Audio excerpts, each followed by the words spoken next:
நீங்கள் பார்த்து ரசித்துக் கொண்டிருப்பது பந்தல் மீடியா இந்தியா தொலைக்காட்சி.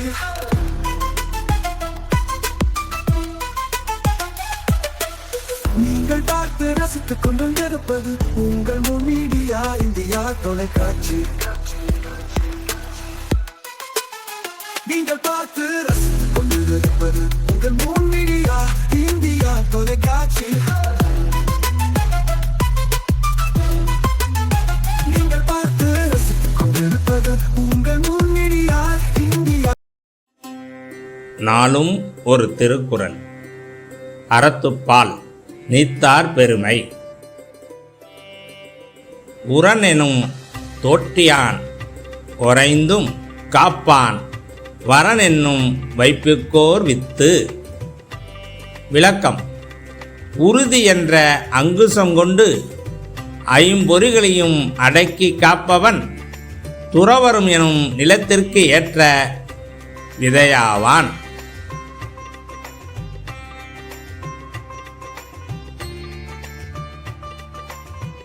வணக்கம்.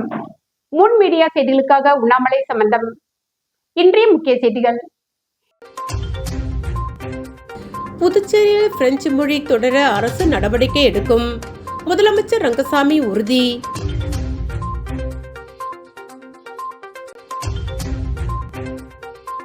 உணவு பாதுகாப்புத்துறை அதிகாரிகளை கண்டித்து சமூக அமைப்பினர் போராட்டம்.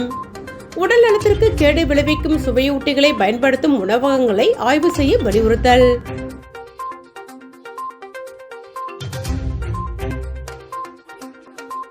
பட்டா மாற்ற லஞ்சம், கிராம நிர்வாக அதிகாரி கையும் களவுமாக கைது. இனி விரிவான செய்திகள். 200 ஆண்டுகள் பழமையான பிரெஞ்சு பெண்கள் பள்ளி புதுப்பிப்பு, கட்டிடம் திறப்பு. பாரம்பரியத்தை பாதுகாக்க அரசு உறுதி, முதலமைச்சர் ரங்கசாமி. புதுச்சேரியில் 200 ஆண்டுகள் பழமையான முதல் பிரெஞ்சு கல்வி நிலையமான பென்ஷானட்டி ஜீன்ஸ் மேல்நிலைப் பள்ளியின் மறுசீரமைக்கப்பட்ட கட்டிடத்தை முதலமைச்சர் ரங்கசாமி இன்று திறந்து வைத்தார். இந்த நிகழ்ச்சியில் தற்காலிக சபாநாயகர் அன்பழகன், அமைச்சர்கள் சிவக்கொழுந்து, ராஜவேலு, சட்டமன்ற உறுப்பினர்கள் மற்றும் அரசு அதிகாரிகள் கலந்து கொண்டனர். சுமார் 5 ஏக்கர் பரப்பளவில் கடற்கரை ஓரத்தில் அமைந்துள்ள இந்த பள்ளி அதன் பாரம்பரிய கட்டிடக்கலை வடிவம் மாறாமல் புதுப்பிக்கப்பட்டு புதிய பொலிவுடன் திறக்கப்பட்டுள்ளது. திறப்பு விழாவில் பேசிய முதலமைச்சர் ரங்கசாமி, 200 ஆண்டுகள் பழமையான இந்த கல்வி நிறுவனம் இந்தியாவின் முதல் பிரெஞ்சு பெண்கள் பள்ளியாகும். பெண் கல்வியை ஊக்குவிக்க வேண்டும் என்று பாவேந்தர் பாரதிதாசன் வலியுறுத்தியதற்கு இந்த பள்ளியை சிறந்த சான்றாக விளங்குகிறது என்றார். மேலும் புதுச்சேரியில் பழமையான கட்டிடங்கள் இல்லை என்று சிலர் கூறுகின்றனர். ஆனால் இந்த பள்ளி கட்டிடம் புதுச்சேரியின் வரலாறு மற்றும் பாரம்பரியத்தை எடுத்துக்காட்டும் முக்கிய அடையாளமாக திகழ்கிறது. மாநிலத்தில் உள்ள பாரம்பரிய கட்டிடங்களை பாதுகாப்பதில் அரசு தொடர்ந்து கவனம் செலுத்தி வருகிறது என்று தெரிவித்தார். வஉசி பள்ளி கட்டிடத்தை தொடர்ந்து இந்த பள்ளியும் அதன் பழமையான வடிவமைப்பு மாறாமல் சுமார் ரூபாய் 7.5 கோடி செலவில் மறுசீரமைக்கப்பட்டுள்ளதாக அவர் குறிப்பிட்டார். புதுச்சேரி மக்களிடையே பிரெஞ்சு மொழி கற்கும் ஆர்வம் தொடர்ந்து இருந்து வருவதாக தெரிவித்த முதலமைச்சர், புதிய கல்விக் கொள்கையிலும் பிரெஞ்சு மொழி பாடமாக தொடர வேண்டும் என்பது அரசின் விருப்பம். புதுச்சேரியில் பிரெஞ்சு மொழி கட்டாய பாடமாக இருக்க வேண்டும் என்று வலியுறுத்தி மத்திய அரசுக்கு கடிதம் எழுதியுள்ளேன். பிரெஞ்சு மொழி கல்வியை தொடர்ந்து வழங்க அரசு நடவடிக்கை எடுக்கும் என்றார். அரசு பள்ளிகளில் தரமான கல்வி வழங்கப்பட்டு வருவதாகவும் அனைவருக்கும் கல்வி வாய்ப்பு ஏற்படுத்தப்பட்டு உள்ளதாக அவர் தெரிவித்தார். அரசு பள்ளி மாணவர்கள் பொறியியல் மற்றும் மருத்துவ படிப்புகளில் சேரும் அளவிற்கு முன்னேற்றம் அடைந்திருப்பதாக கூறிய அவர், பெற்றோர்கள் தங்கள் குழந்தைகளை அரசு பள்ளிகளில் சேர்க்க முன்வர வேண்டும் என கேட்டுக்கொண்டார். மேலும் அரசு பள்ளிகளுக்கான நிதி ஒதுக்கீடு தொடர்ந்து அதிகரிக்கப்பட்டு கல்வித்தரத்தை மேம்படுத்த பல்வேறு நடவடிக்கைகள் மேற்கொள்ளப்பட்டு வருவதாக முதலமைச்சர் ரங்கசாமி தெரிவித்தார்.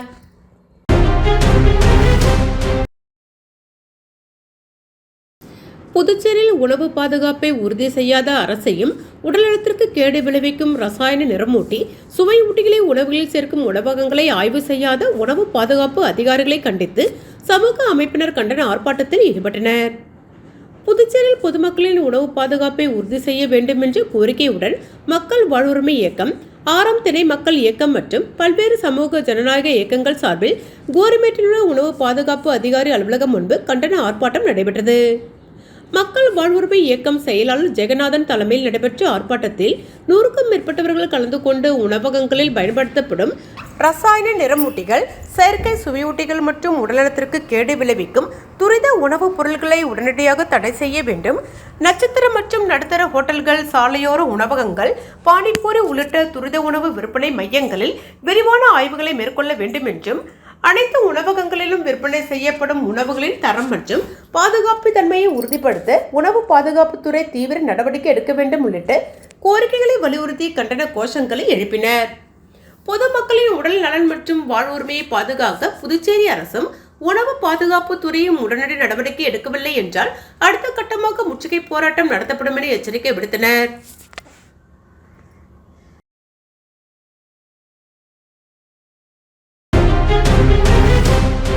வானூரில் லஞ்சம் வாங்கிய VAO கைது, லஞ்ச ஒழிப்புத்துறை அதிகாரி நடவடிக்கை. விழுப்புரம் மாவட்டம் வானூர் தாலுகா அலுவலகத்தில் இன்று மக்கள் குறைதீர்க்கும் முகாம் நடைபெற்றது. இந்நிலையில் வானூர் ஓட்டை பகுதியைச் சேர்ந்த பிரபு வயது 30 என்பவர் இவரின் வீட்டு மனைப்பட்டா மாற்றம் செய்ய கோரி ஓட்டை கிராம VAO அலுவலர் கலைச்செல்வியிடம் சென்றுள்ளார். அப்போது அவர் இன்று மக்கள் குறைதீர்க்கும் முகாம் வட்டாட்சியர் அலுவலகத்தில் நடைபெறுவதாகவும் 8000 ரூபாய் கொடுத்துவிட்டு செல்லுமாறு கூறியிருந்தார். இந்நிலையில் பிரபு லஞ்ச ஒழிப்புத்துறை போலீசாரிடம் புகார் அளித்தார். புகாரின் பேரில் மக்கள் தீர்ப்பு முகாமிற்கு வந்த லஞ்ச ஒழிப்பு போலீசார் பிரபு VAOவிடம் பணம் கொடுக்கும்போது கையும் களவுமாக பிடித்து கைது செய்தனர். மேலும் அவரை தாலுகா அலுவலகத்தில் தொடர்ந்து விசாரணை நடத்தி வருகின்றனர். மக்கள் குறைதீர்க்கும் முகாமில் VAO லஞ்சம் வாங்கிய சம்பவம் பெரும் பரபரப்பை ஏற்படுத்தியுள்ளது. வாழும் போதும் வாழ்க்கைக்கு பிறகும் பணம் உங்களுக்கு பெருகிக் கொண்டே இருக்கும். அனைவருக்கும் புதிய வாய்ப்பு. நீங்கள் உழைக்கும் குணம் கொண்டவரா? அப்படியானால் நீங்கள் நேர்மையுடன் முதலீடு இல்லாமல் சம்பாதிக்க அரிய வாய்ப்பை நாங்கள் தருகிறோம். மேலும் எரிவாயு godown, super market, solar plant அமைத்து பணம் சம்பாதிக்கலாம். முக்கியமாக முதலீடு இல்லாமல் வருமானம் வரும் வாய்ப்பு. வயது வேறுபாடின்றி, கல்வி தகுதியின்றி அனைவரும் இணைந்து பணம் சம்பாதிக்கலாம். வாருங்கள், LDBS பஜார் உங்களை அன்போடு வரவேற்கிறது. எங்களுடன் இணைந்து நேர்மையான முறையில் பணத்தை சம்பாதியுங்கள்.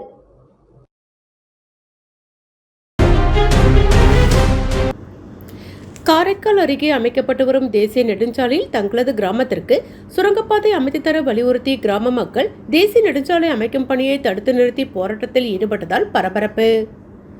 புதுச்சேரி மாநிலம் காரைக்கால் மாவட்டத்தில் உள்ள பல்வேறு பகுதிகளில் விழுப்புரம் நாகப்பட்டினம் இடையே தேசிய நெடுஞ்சாலை அமைக்கும் பணி கடந்த 5 ஆண்டுகளாக நடைபெற்று வருகிறது.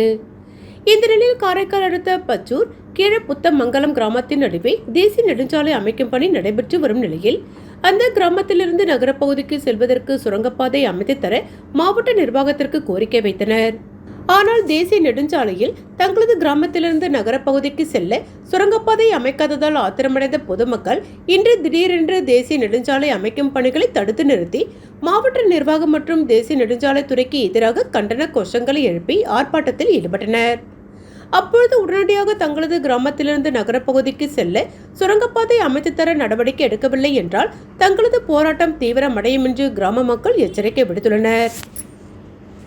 எங்க ஊரில் இருக்கின்றோம், ஒன்று சேர்ந்து இருக்கின்றோம்.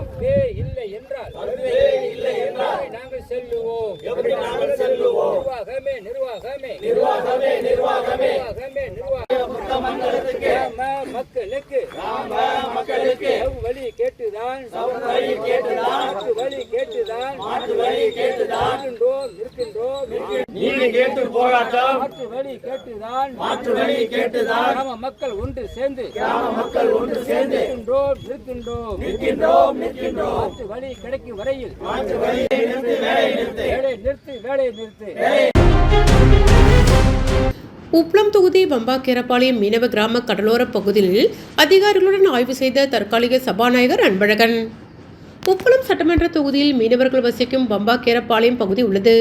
இந்த பகுதியில் கடற்கரை ஓரம் பல நூற்றுக்கணக்கான மக்கள் வசித்து வருகின்றனர். மக்கள் வசிக்கும் இடத்தில் அமைக்கப்பட்ட சாலை குறுகிய அளவில் உள்ளது. அதேபோன்று கடல் நீர் உள்புகாமல் இருக்க கொட்டப்பட்ட கருங்கல் தடுப்பு கற்கள் சரிந்து வீதிக்கு இடைஞ்சல் ஏற்பட்டுள்ளது. அப்பகுதியில் நிறைவு பெறாத பாதாள சாக்கடை திட்டத்தினால் மக்கள் பெரும் துயரத்திற்கு ஆளாக்கப்பட்டு வருகின்றனர். கழிவுநீர் வாய்க்கால் சரிவர தூர் வரப்படாததுதான் கழிவுநீர் கடலில் செல்லாமல் மக்கள் வசிக்கும் பகுதியிலேயே தேங்கி அதன் மூலம் பல்வேறு தொற்று நோய்கள் பரவும் அபாயகரமான சூழ்நிலை ஏற்பட்டுள்ளது. கடந்த 5 ஆண்டு காலமாக இப்பிரச்சனையை கருத்தில் கொள்ளாத அரசு இருந்ததால் மக்களின் அன்றாட வாழ்க்கை பெரும் பாதிப்பு ஏற்பட்டுள்ளது.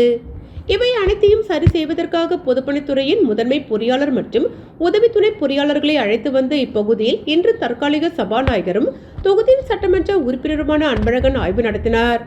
துறை அதிகாரிகள் உடனடியாக பிரச்சனைகள் தீர்ப்பதாக உறுதியளித்தனர். நாளை மறுதினத்திலிருந்து பணிகள் பொதுப்பணித்துறையினரால் தொடங்கப்படும் என பொதுப்பணித்துறையின் உயர் அதிகாரி வீரசெல்வம் அவர்கள் பொதுமக்களிடம் உறுதியளித்தார்.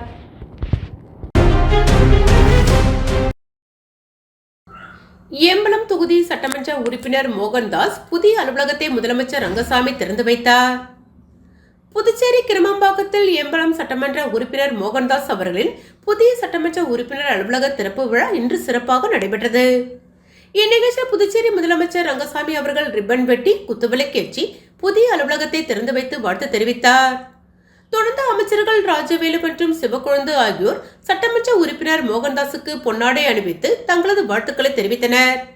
பின்னர் வில்லியனூர் சட்டமன்ற உறுப்பினர் ரவிக்குமார் மற்றும் முன்னாள் சேர்மன் பாலமுருகன் ஆகியோர் சால்வை அணிவித்து வாழ்த்து தெரிவித்தனர்.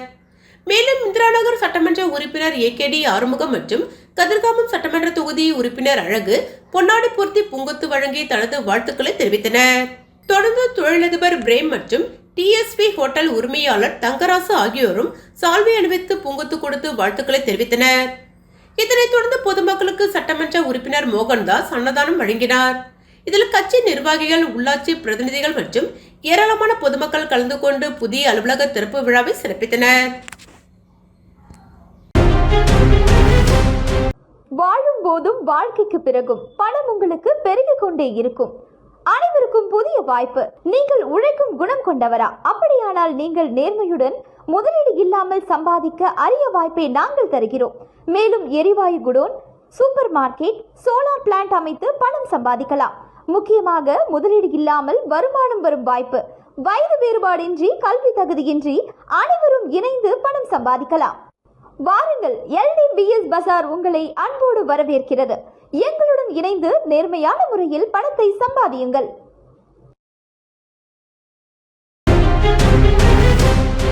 சட்டமன்ற உறுப்பினராக பதவியேற்றவுடன் தொகுதியில் அடிப்படை பணிகளை தொடங்கி திமுக சட்டமன்ற உறுப்பினர் கார்த்திகேயன்.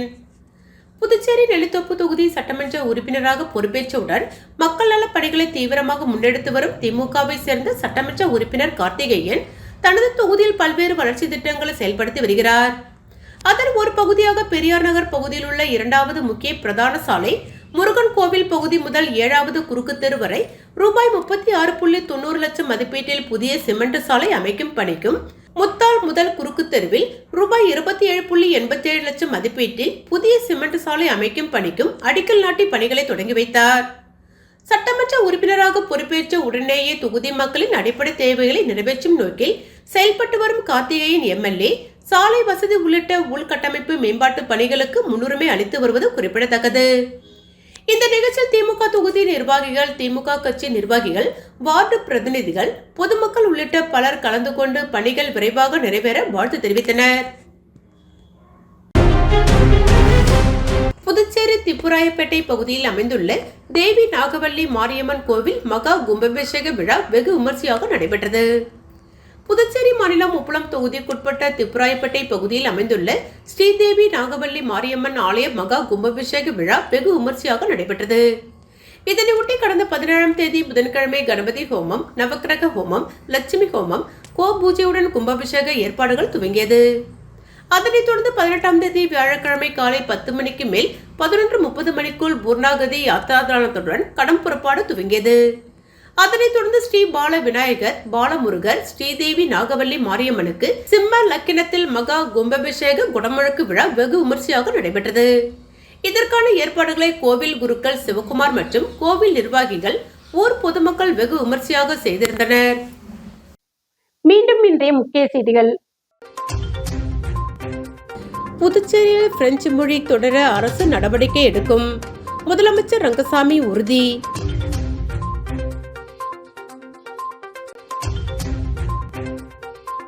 உணவு பாதுகாப்புத்துறை அதிகாரிகளை கண்டித்து சமூக அமைப்பினர் போராட்டம். உடல் நலத்திற்கு கேடு விளைவிக்கும் சுவையூட்டிகளை பயன்படுத்தும் உணவகங்களை ஆய்வு செய்ய வலியுறுத்தல்.